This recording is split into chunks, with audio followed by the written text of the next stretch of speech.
Waheguru Ji Ka Khalsa, Waheguru Ji Ki Fateh. Swami Ji started off today's class using a mantra from Kathopanishad, which goes by Uttishtat Jagrat Prapya Varani Bodhat Shurasya Dhara Nishita Duratya Durgam Pathas Kavayo Vadanti. Meaning, wake up and become alert. Stop sleeping your life away in attachments and fruitless desires, futile pursuits, because your life is wasting away. But the other problem is that this pathway of hyperconsciousness, complete ecstasy, and anand, this pathway is like walking on a sharp razor's edge. It's a difficult pathway.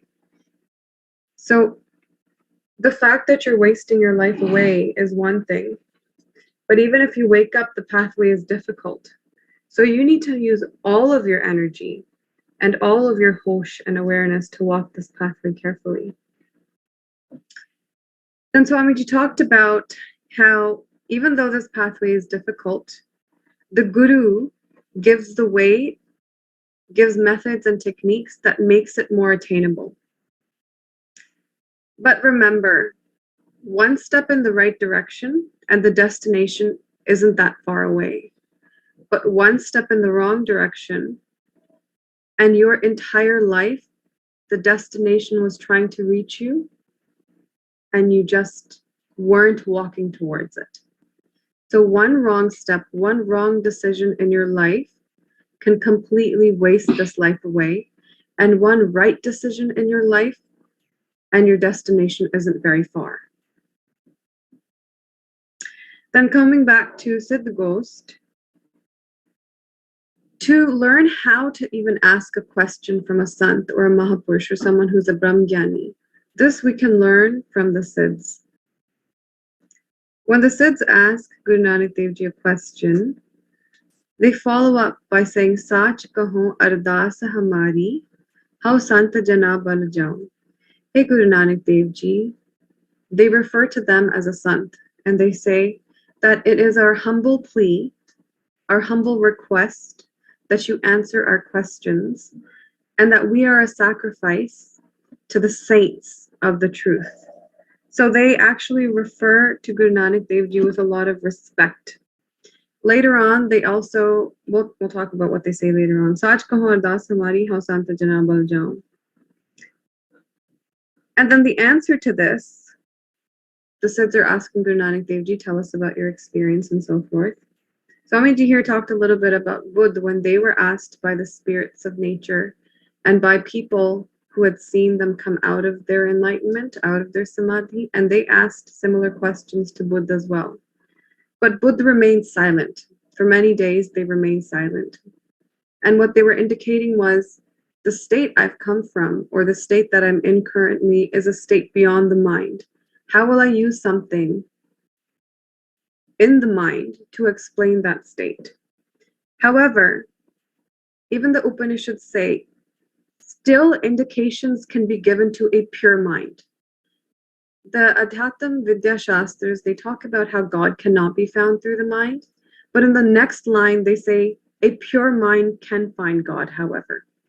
So indications that avatars and enlightened beings give us, they can help a pure mind retreat into itself and go to that state of God. And they say to Buddha that, okay, maybe it's not something that you can say, maybe it's not something that can be grabbed by the mind, but there are many of us that are just standing on the edge. One of your indications, one of your lines, one of your words might be enough to push one of us right into that state that you came from. And then, from their compassion to help those, Buddha spoke for 40 years. And they say the amount, the Pali Canon, which is the entire amount that Buddha spoke, is massive. It's very big, almost impossible to read within one's lifetime. And they say that no one spoke as much as Buddha did. Similarly, Guru Nanak Dev Ji spent their entire life on udasis, doing prachar to those people who could catch the indication. They went to all areas of modern day India and modern day Middle East. And they did this driven by compassion, because once enlightenment happens, your own personal journey is finished. But then there's a huge surge of compassion that arises in that being, because they see that other people who have so much potential to get to the same state, they just need a little push.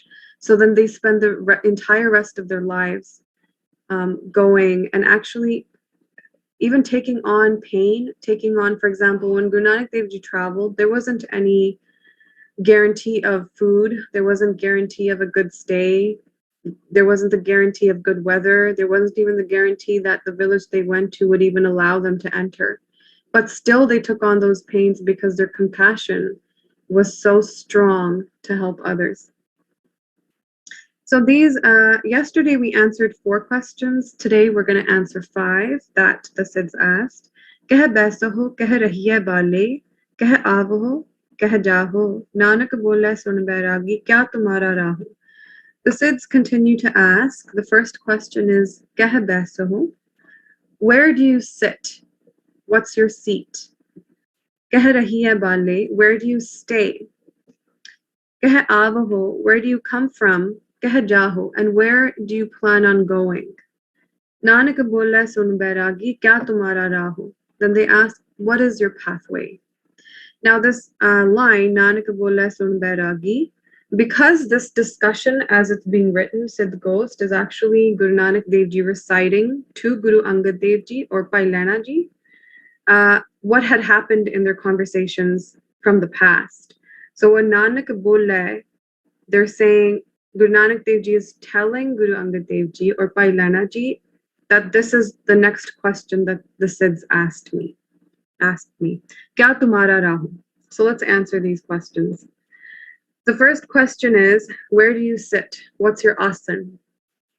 Now you might have noticed from yesterday's discussion or the class as well, the answers are in the following stanza and they're interspersed. So Guru Nanak Dev Ji doesn't answer them respectively, like the first question, first answer, second question, second answer. They've taken the collective of answers and they've given a collective answer. So the answer to this one, that what's your seat, is Asarn Besarn Tirnarayan. My seat, my asarn, is Tirnarayan. I sit in the eternally still God, the controller of all the senses and the mind, the pure inner self, which is God. And where did I get this this teaching from? Aisi Gurmat Pai. It was my guru. It's through a guru, through an enlightened saint, that you understand how to sit in your actual home, on your actual seat. And Guru Nanak Dev Ji, always, every saint, always, every guru who's enlightened, if they say that they sit in the seat of God, they also say that you too sit in the seat of God, but you just don't know it yet. For example, there was a saint who called themselves, they called themselves and their followers called them Bhagwan. And when they used to go around India, a few of the pundits and people, they objected to this idea, why do you call yourself Bhagwan? And the answer was always, you are also Bhagwan, you just don't know it yet. I've known it. The answer, the question was always, tum apne aap ko Bhagwan kyun kehte ho? And the reply was, Bhagwan to tum bhi ho, lekin tumhe iska smaran nahi hai abhi. Right? So that's always, and so Guru Nanak Dev Ji says, you can sit in the seat of God as well, if your mind is pure. If your mind has that grabbing ability and has that subtlety to it. Someone asked Ramchandra Ji, whose heart do you sit inside of? And they said, I sit where the mind and the heart is pure.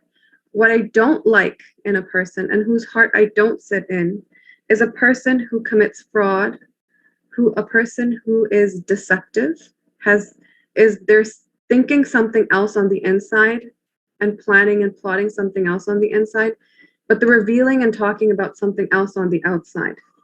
And a person who has negative intentions.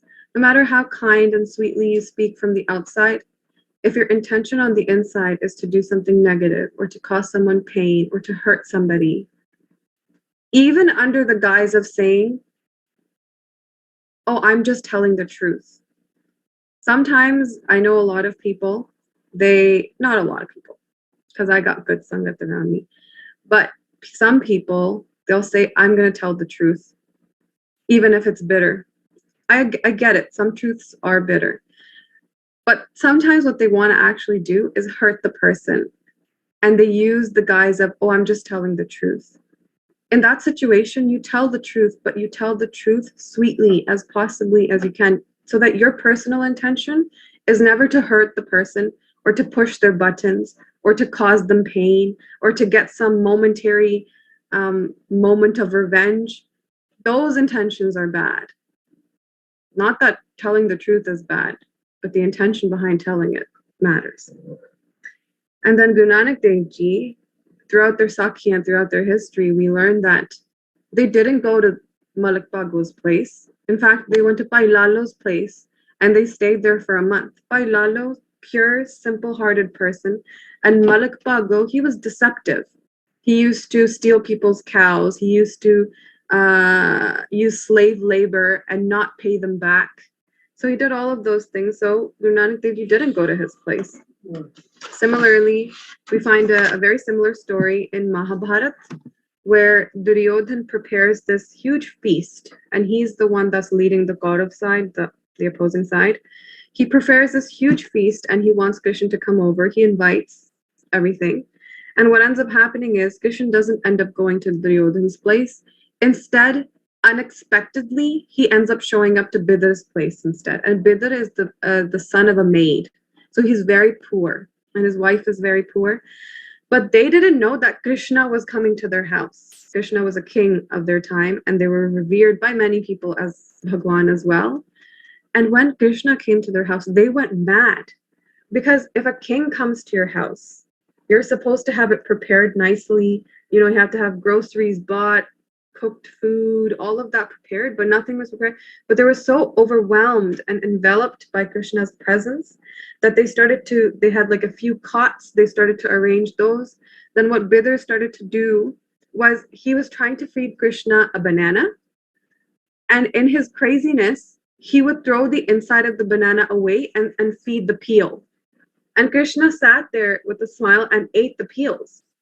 And then the wife would come around and say, what are you doing? You're feeding the peels to Krishna. Move away. Let me feed them sag. Sag is like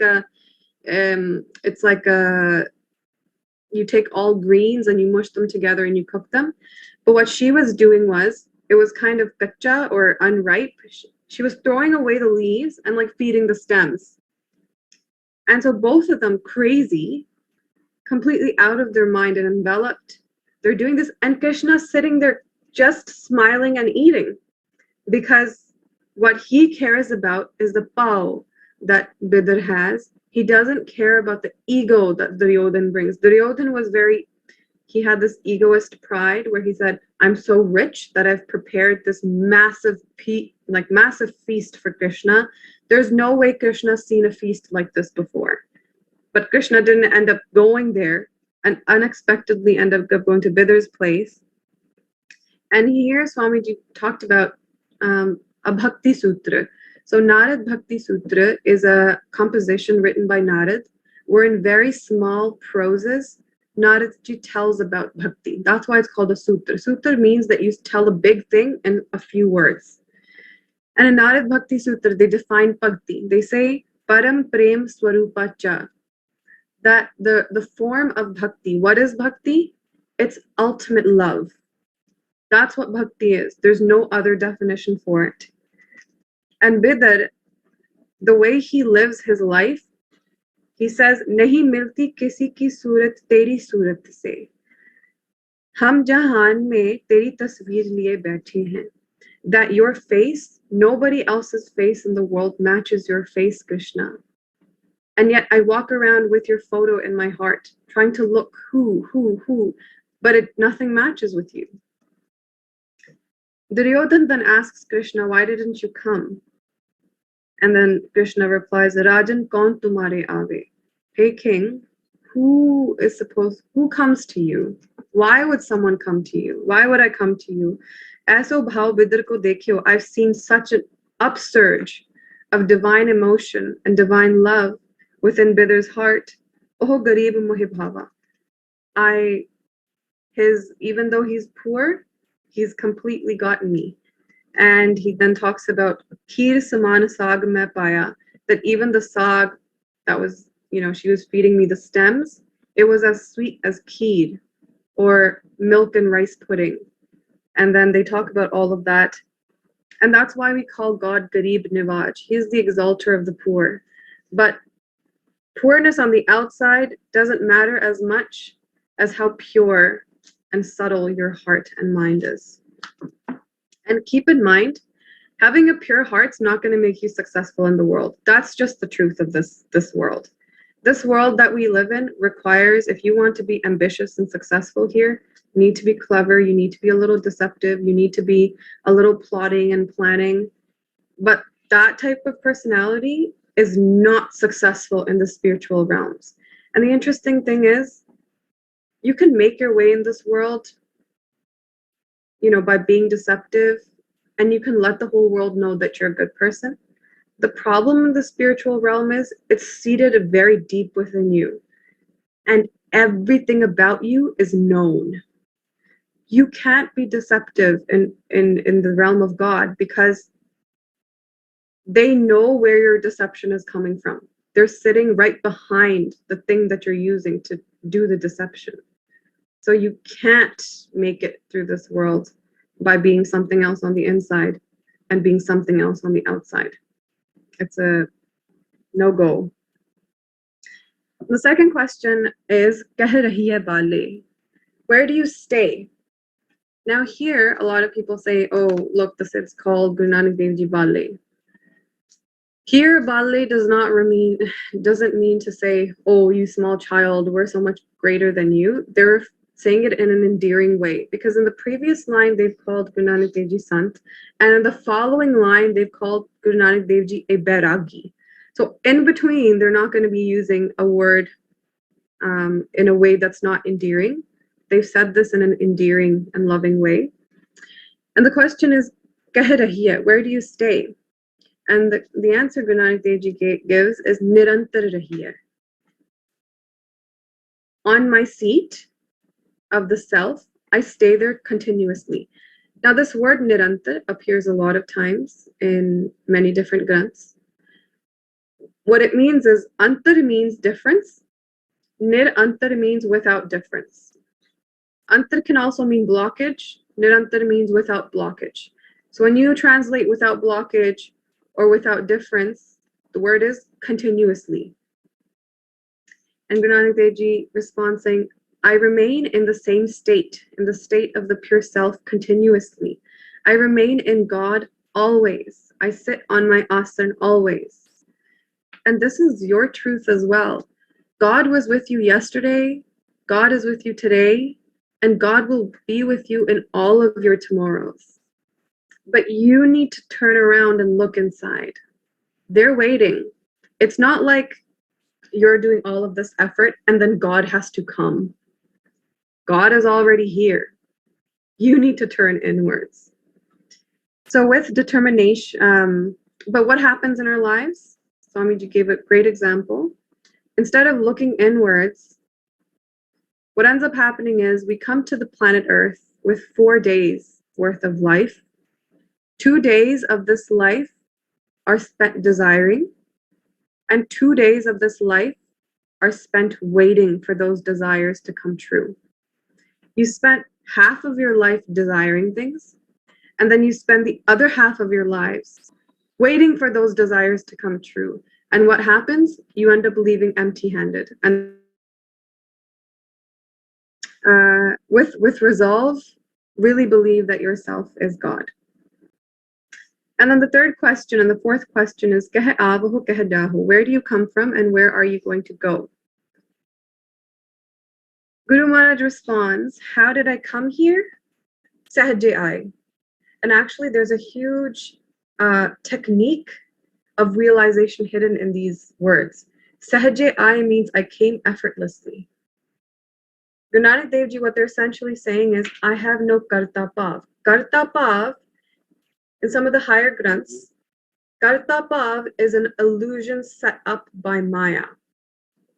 The illusion of doerness and the illusion of bearerness. I don't know if those are words, but the illusion of doing and the illusion of bearing are both indeed illusions.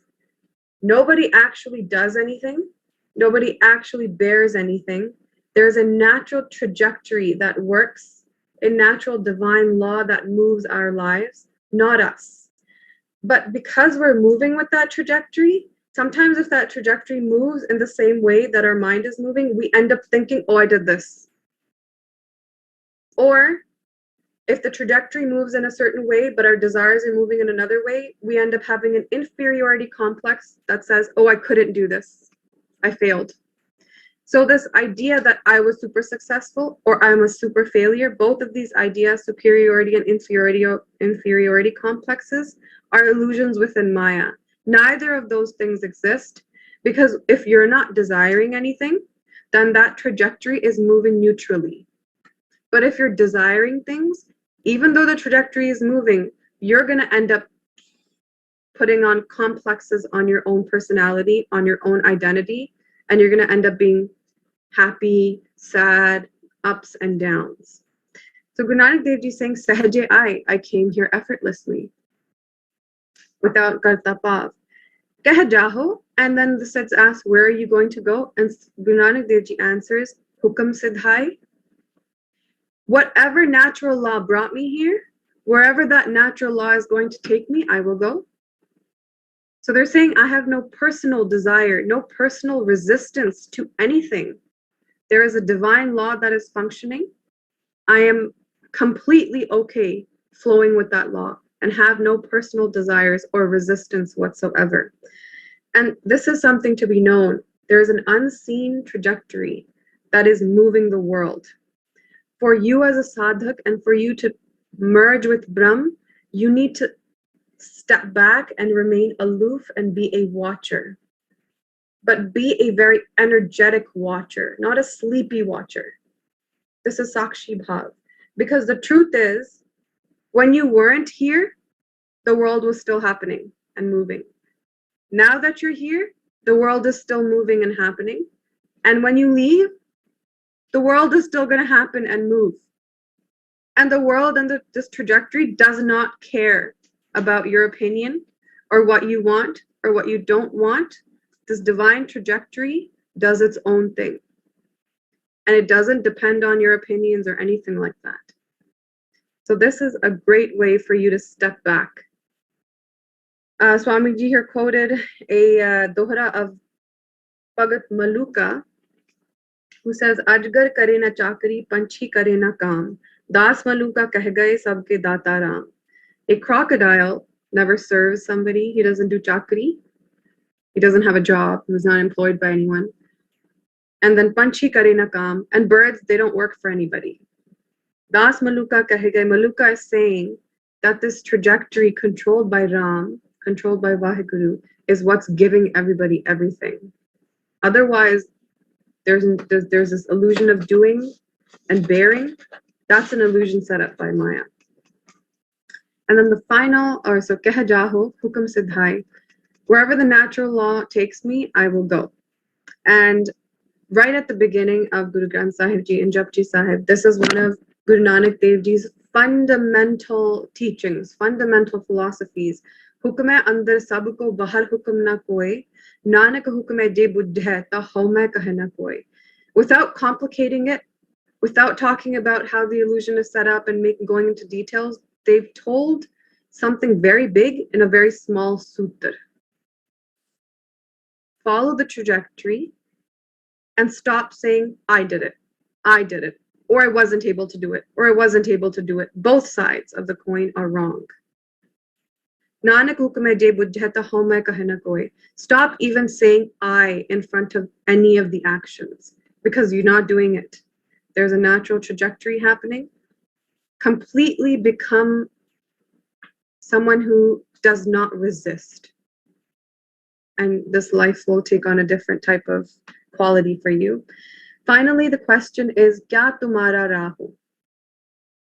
Here, the Sidhs call Guruji, Nanak bola sun bairagi, Kya tumhara rahu?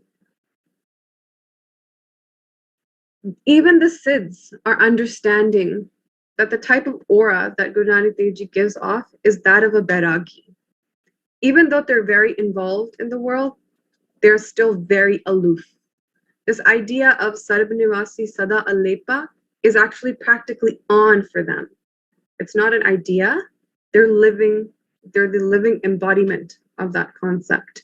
And so they're calling Guru Nanak Dev Ji Bairagi. And like Swamiji shared yesterday, Guru Nanak Dev Ji spent so much time at cemeteries, and their mother was concerned because what mother wants their small child to be spending time where people are buried or burned? That's a very crazy type of concept. Today, we would take that child to the doctor and say something's wrong with him. Someone's done black magic and he just spends his time in the cemetery. But during Guru Nanak Dev Ji's time, Guru Nanak Dev Ji responds and says, I want to go there before I have to leave the body. And that means I won't actually have to die, Mom. So actually, going to the cemeteries, seeing where this body is eventually going to go, there's a possibility you'll wake up. And there might be the urgency to become mukt before you have to be buried, before you lose this opportunity and this chance. Think about it. You've learned so much. You've learned so much in Adhyatma Prakash and in this class. And there's been sanskaras that have been made, a lot of rectifying, a lot of correcting, a lot of learning about Brahm and yourself. What if this opportunity doesn't come back? Can you take that risk that maybe in your next life you might not get this direct of an opportunity? Or are you going to take this opportunity and take it to its highest degree?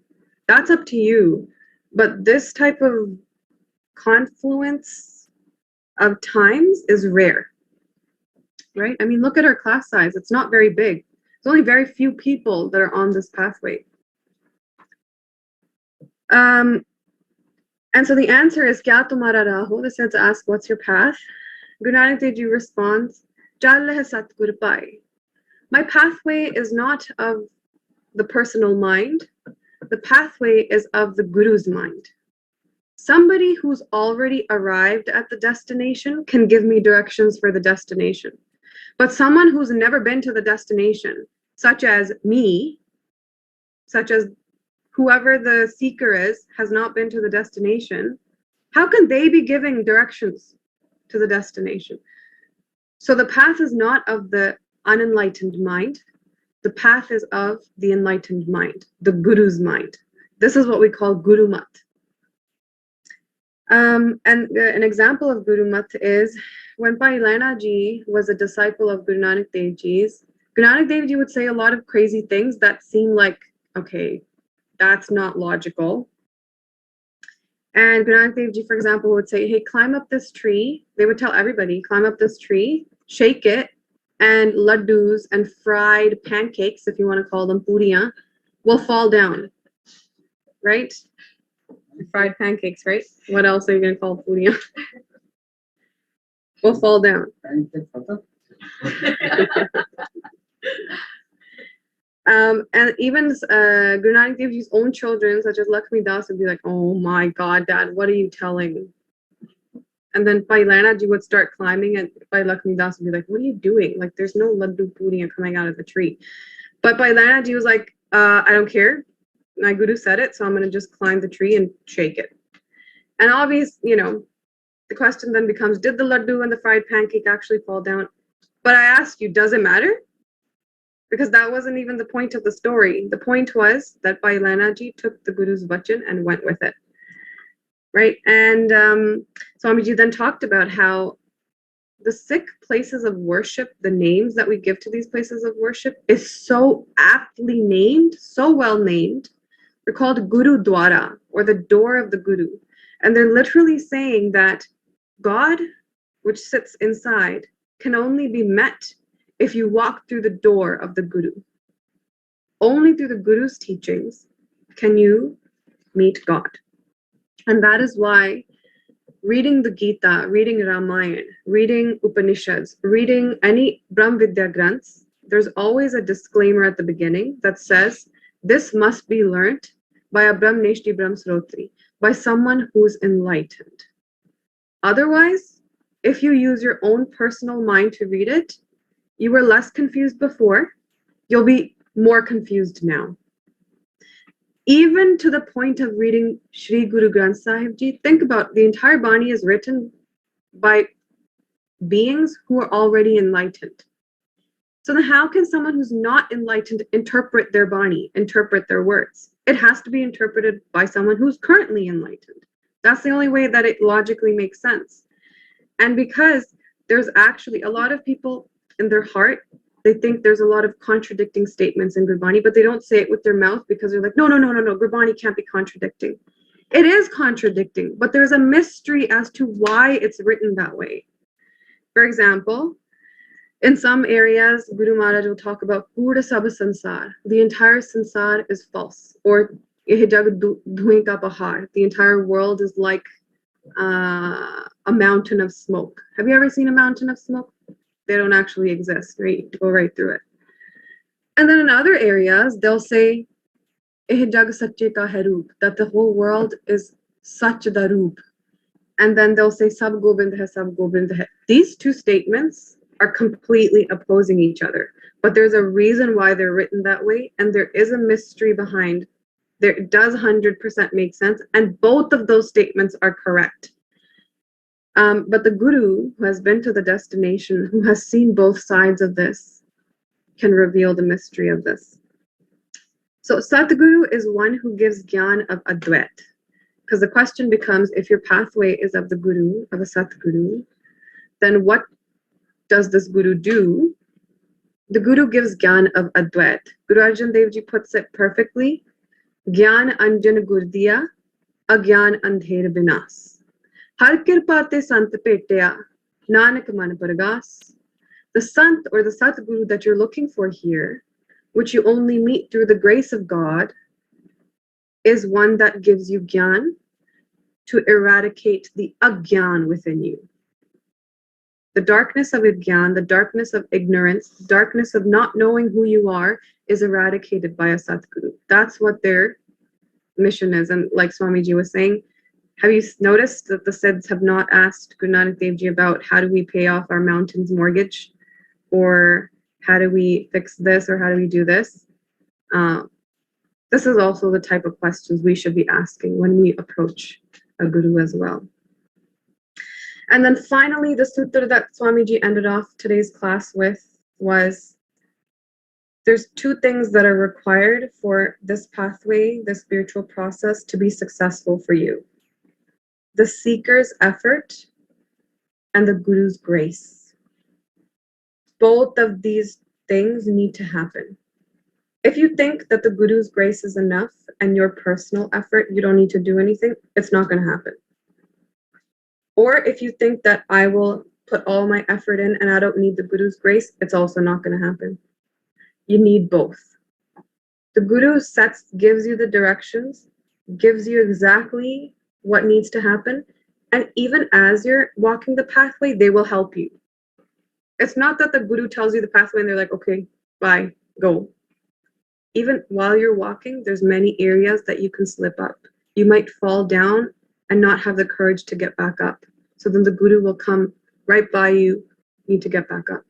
Oh, you sidetracked a little bit here. Let's go back right onto the direction. But the Guru will not walk the pathway for you. You have to walk the pathway. Your effort is required. And the Guru's grace as well. And that's where we ended off today. Forgive me for my mistakes. Vaheguru Ji Ka Khalsa, Vaheguru Ji Ki Fateh.